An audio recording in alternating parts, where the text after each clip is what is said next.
جی اچھا، یہ کیا سنتیں اور نوافل جو ہیں وہ یہ دونوں جو ہیں یہ کتنے ضروری ہیں؟ اگر ایک انسان صرف اور صرف فرض پڑھ رہا ہے اپنے بس 5 ٹائم پہ فرض ہی پڑھ رہا ہے، سنت اور نوافل نہیں پڑھ رہا، بالکل بھی نہیں پڑھ رہا، تو صحیح مطلب کوئی اس کے اوپر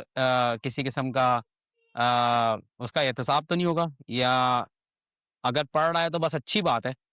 اور احتساب اس کا نہیں ہوگا، لیکن اس کا وہ ملے گا، ثواب جو ملے گا، ایسے ہے؟ اس میں تو وہ ایک چیز تو بنیادی بالکل صاف واضح ہے، وہ حدیث میں بھی آ گئی ہے کہ جس کو بار بار لوگ آپ سے سناتے بھی ہیں کہ صحابی آئے، اسے پوچھا کہ کم سے کم میں کیا عمل کروں کہ جنت میں چلا جاؤں. حضور صلی اللہ علیہ وسلم نے اس کو 5 نمازوں کا بتایا، جو کہتے ہیں نا باقی ارکان کا بتایا کہ بھئی یہ کرو،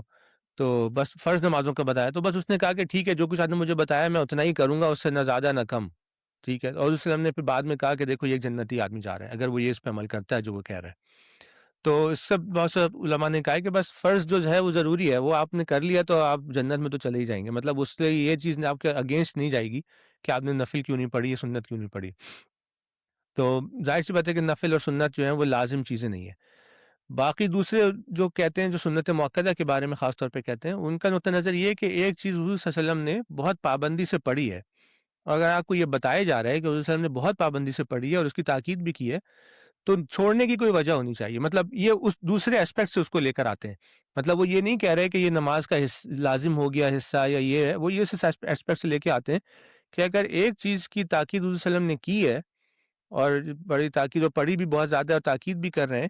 تو آپ کے پاس چھوڑنے کا کوئی عذر ہونا چاہیے، مطلب کوئی وجہ ہونی چاہیے کہ بھائی ٹھیک ہے آپ نے کیوں چھوڑی ہے نماز، یا لیکن آپ مسلسل بالکل پڑھیں ہی نہیں اس کو صرف اس وجہ سے، تو وہ اس پر کہتے ہیں کہ نہیں، پھر یہ جو ہے وہ پھر آپ کے اگینسٹ جا سکتی ہے بات، کہ مطلب آپ نے ایک سنت کو، حضور صلی اللہ علیہ وسلم کی تاکید کو جانتے بوجھتے آپ نے ایسے ترک کیا کہ کبھی پڑھی نہیں، مطلب اس طرح کر کے. اس کا مطلب آپ نے کبھی کوئی اہمیت دی نہیں اس بات کو کہ حضور صلی اللہ علیہ وسلم کی اپنی سنت کیا ہے، وہ اس کو اس حساب سے لے کے جاتے ہیں. وہ اصل میں نماز کی فرضیت اور نماز کا حصہ اور نماز لازم ہے کہ نہیں، اس ایسپیکٹ سے نہیں لے کے آ رہے. وہ اصل میں حضور صلی اللہ علیہ وسلم کی پیروی کے ایسپیکٹ سے اس کو لے کر آ رہے ہیں کہ وہ پیروی آپ کے دل میں اتنی ہونی چاہیے کہ آپ مطلب کبھی کبھی تو پڑھیں نا. مطلب اگر آپ کو یہ پتہ چل رہا ہے حضور صلی اللہ علیہ وسلم نے پڑھی ہے، تاکید بھی کی ہے، تو آپ کو جب موقع ملے تو آپ بھی کوشش کریں کہ پڑھیں وہ چیز.